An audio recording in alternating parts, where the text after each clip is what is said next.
Here we are with Glenn Jennings, Tszyu Manager on the ground in Las Vegas. Mate, I know you've been out here a couple of weeks now. Yeah, about a week and a half. Tszyu's flown in 2 days ago. How good is it? We're all here, you know, getting ready, and we've just announced the rematch. It's on for the WBC Super Welterweight World Title. All official now, mate. So all those people that have been waiting for the news to break back at home officially, it's been leaked out quite a bit, as you know, and it's always nice to get it officially notified, and out she goes. July the 19th, MGM Grand. I know you, Costa, you've been there many times. Yeah. Tim's first time at fighting at the iconic MGM Grand. First time for everyone. T-Mobile was your last experience. Yeah. When that narrow loss to Fundora. How's that for you and the team, and a new experience? Yeah, I think MGM is that iconic feel about it. It's the place that has the history and really signifies that the home of boxing worldwide. And for Tim, it's just another wonderful experience to add to his list. T-Mobile was great. The result wasn't what we wanted, but it's been a great learning lesson for everyone. And all we can hope for, mate, in this sport is we come out of it the other side better. Let's go back to April. Joey Spencer, you got the job done there, very, very convincing fashion. We had the post-fight press conference. Yep. I'm not trying to say that I wasn't thinking it, but I thought there could have been the Fundora fight happening. A lot of people were talking about it. It's going to be Thurman, it's going to be Thurman. How did, from a manager point of view, and obviously Matt Rowe's not here yet, but I'm keen to ask him the question, how did it all go down with that sort of, or was it always getting worked on Fundora that could be next? Yeah, look, we don't release too much of the forward planning stuff that Matt and I do, and Fundora, the rematch was always there, always in the mix. It sells too. Yeah, 100%. But and so the Keith Thurman thing was bubbling along beautifully in Australia. So it's beautiful to have two options that are alive. But in all honesty, mate, it wasn't a decision that was difficult at all, because it's all based on outcomes of fights. And post Joey Spencer and Tim feeling good with the result and how he performed, his attitude was very swift. He just said, mate, we had a quiet chat, and he just said, I want to go straight to Fundora. I said, okay, got us done. So the decision was made, and I just let Matt Rowe know that Tim wanted to go straight to Fundora, and it was made happen. His father was one of the greatest WBC champions of all time. Tim gets that opportunity to not only join his father, but so many more for that prestigious, and you know, we're all not biased with belts, but it is amazing. Right. You're right. The WBC has that aura about it, and it's exciting for Tim. I mean, that's a special belt. Anyone that's won a WBC belt will all tell you that holds a bit of a pride of place. I know it did with his dad, and it will with Tim on July 19. So just a fantastic opportunity. But I think also, too importantly, is that it's a chance for Tim to right a wrong and go back, and with everything that he's learned, a new attitude and a new approach, and take care of the business, and all going well, gets the WBC belt, and we're back where we were. So important step, mate, for sure. I don't want to talk about the past too much. It's all about the future now for all our Australian fighters, and new beginnings and everything. But you're locked in on Fundora, you're doing the camp, and then I think it was probably Louis rang Matt rings you and said you're going to be on the card with Manny Pacquiao. So many fighters I know have been on his cards, obviously, because he's fought, fucking hell, so 56 times or something, whatever. Yeah. But how was that a call to get as a manager that you'd be sharing a card with Manny Pacquiao and at the iconic MGM Grand? Yeah, it's been a bit of a ride like that for Tim. There's exceptional things happen for Tszyu, and I can't take credit for them. It just happens. One of them was that Tim had the inaugural Amazon Prime debut, and of course it turned into an absolute bloodbath that everybody still talks about today. Espinosa told me that today it was a great TV fight, Nick, and it's going to sell. And I've said a few times, mate, that even though the result wasn't what we wanted, you've got to try and take some good out of it. And one of the best things that did come out of that was we launched Tszyu into the American market in a way that we could never have done with an easy win. I would have preferred the easy win.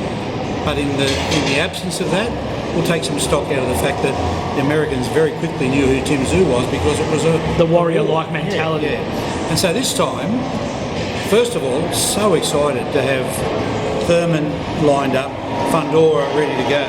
Tim chooses Fundora, and within a very short period of time I get the call from Matt to say, are you happy to do an interesting one, because it was exciting just to get the rematch done, and then just not too long after that I get a call from Matty from No Limits to say, hey, how good's this, mate? I said, how good's what? And he said, Manny Pacquiao is returning and he's going to share the arena with Tim. I said, no mate, we're going to share it with Manny. And it was just a great feeling. I mean, you know, this is an iconic moment in boxing history. Manny's 46 years old, and gosh, I watched some footage of him training this week. And we're going to meet up with him tomorrow and probably again on Monday in LA. But he looks like a 20-year-old, mate. It's looks good, Unbelievable. Whether that translates to the performance in the ring, I don't know, but it's just one of those very fortunate and great for Tim, and it'll be something he'll look back on as something pretty special. He's got a good relationship with Manny, he's worked with him, he's sparred with him, he's been in the Philippines with him, so it's wonderful that they get the chance to do that together. Now that we're locked in on Fundora, there was a lot of bullshit last time. Samson Lekowicz, it's a bit of a bad blood. I don't know, I think it was more just Bill Carp, you know, Louis the Cuban's got involved. Everyone sort of got involved. How do you and your team sort of approach this, or do you approach it differently, or obviously you're going to approach it different. You've got 10 weeks to get ready for a 6'6" stringy southpaw who can really brawl on the inside. But for you as a manager, is there anything that you do different than the last time? Look, in context to what we did last time, it was a 7-day flash turnaround from a Keith Thurman 5'8" to a 6'6" Southie.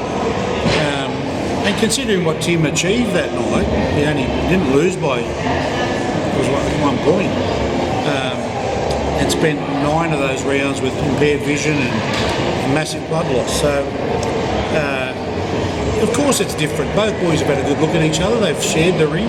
They know what they're capable of, even though it was under duress with what was going on. Both of them were badly hurt. Sebastian's face was broken nose, orbital was hurt. Orbital. Lots going on for him. Swallowed a lot of blood, so he would have been feeling like crap. Tim was feeling like crap from the amount of blood that he lost. So, yes, it'll be different, but I'm pretty sure that Tim Tszyu goes into this fight feeling that this is a 10-week camp. We've got the ideal sparring partners, 6'4" Southie coming out of the United States, and a 6'3" big boy out of New Zealand. So Tim's going to get well and truly ready for this one, and that's a bonus, of course. But I also think that there's a new maturity to Tim. You consider what he's been through with first of all Sebastian, and then Backroom. That was a reckoning, an opportunity for us all as a group to go back and say, wow, we really need to rethink everything, and we need to be better. We need to do things better. We need to do things differently. We need to approach things differently. And I'm really confident you'll see that this time around on July 19. I want to talk about the big fight tonight, and I know you and your team get on very well with him, his father and his team. Caleb Plant is back against Armando Resendez, tough Mexican fighter. Not a lot of time for Caleb Plant. You know, he's a fantastic Nashville kid, and he's done so well in his career. What are your thoughts on this big fight tonight, and a lot of interest? Caleb's one of our mates. He's sort of like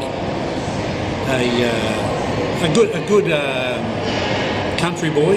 Yeah, he's with a real down to earth attitude. But he's also straight up. He lines up with a lot of our Australian traits, and he's a car guy. Loves it. He's got a magnificent Chevy Camaro, and I think he's got a few, and he got an Impala. I've seen the Camaro. He drove it to one, and I just stood there and we had a good chat. But we share that passion, me, Tim, and Caleb.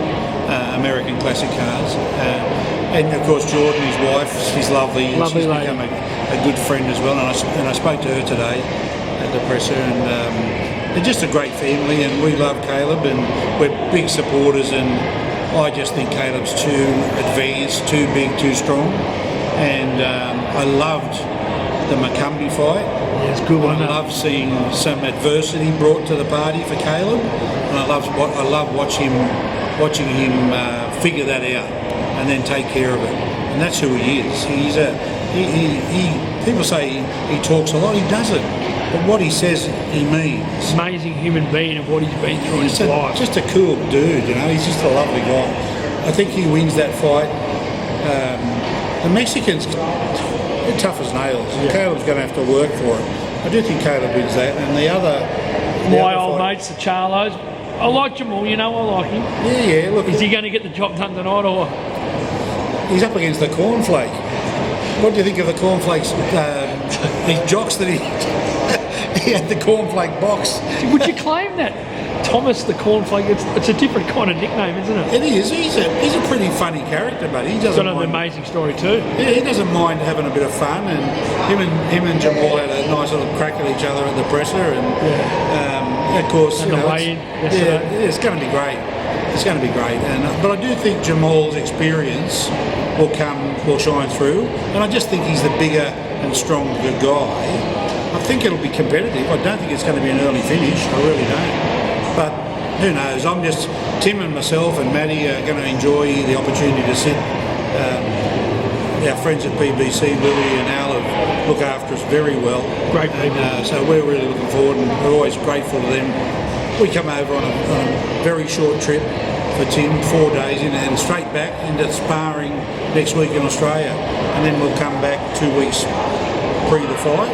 And so we changed it up a bit, Nick, to try and give Tim, and he's much more comfortable at home. He feels very good. He's in a great place. So I think all the steps are in play. He learned a lot. His whole attitude and maturity has shifted, and it took that adversity to bring that out. And I think you'll see a better Tim Tszyu fight. When we were talking last night, me and Tim, I actually got to know him a little bit better. He doesn't know about the noise, does he? And you got to admit, with Tim Tszyu back in Australia, there's a lot of, sometimes we call it Fugazi, Glenn, and what I'm saying is we think it's not real, right? And I know media have a role to do it, including me sometimes. I'll have to put a caption on and everything. But what I noticed with Tim last night is he doesn't really know anything about it. He's very zoned in on the process. He doesn't really get too caught up in it. What I'm saying is, do you think in the past he has read a bit of it, or? I think in his younger time he was a little more active on social media. Today he's not. He does what he has to do on the business side of it, but he doesn't actively engage in the social discussion. In fact, it's always been my call from the team perspective that we don't be involved in that. And unless you've got something good to say, don't say anything. And it has worked, but it's hard not to hear the noise of the negativity on 2 losses.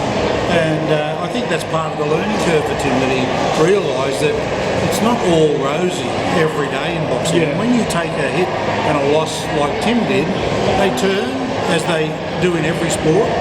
They turn on you, you lose fans. You just got to work your way through that, and over time it clears itself. But he doesn't really, even the pro Tim Tszyu stories, he doesn't even see them. He told me, he goes, I don't. He doesn't. He's not active on it, mate. I tend to be the guy that sifts through some of the messaging rather than the social media. Because in amongst a lot of it, there's a lot of legitimate business. So I go and look after that, and I don't involve Tim too much unless I need to. And then, of course, you've got Nikita, who was on the other side of it, who has no social media. And I have to program certain times when I go and meet with Nikita for half a day to lock up some stuff and put it in the bank. Because Nikita has no interest in it. Does not get involved at all. That's not a bad idea. He just lives quite smart. He lives a very different lifestyle. He is very much the freestyle, enjoy life, live in the moment. And of course he follows, when I ask him to do things on social media, he'll do them, but he doesn't follow what the result is from that. I might tell him that down the line, but it makes no difference to Nikita. It's going to be a very big summer for Premium Boxing Champions, and yes.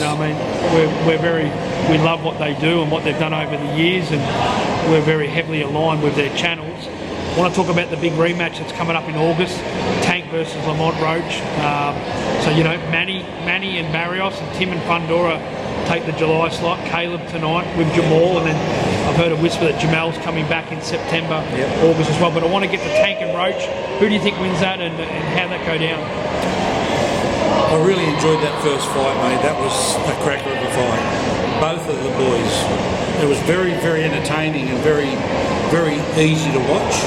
I think it'll be a different story in the second fight. I think Tank Davis will knuckle down and go back to the devastation that he's been known for. I don't think there'll be. I think he'll go in there with a no excuse, take no prisoner attitude, and I think he wins it, and I think he wins it decisively. You really do?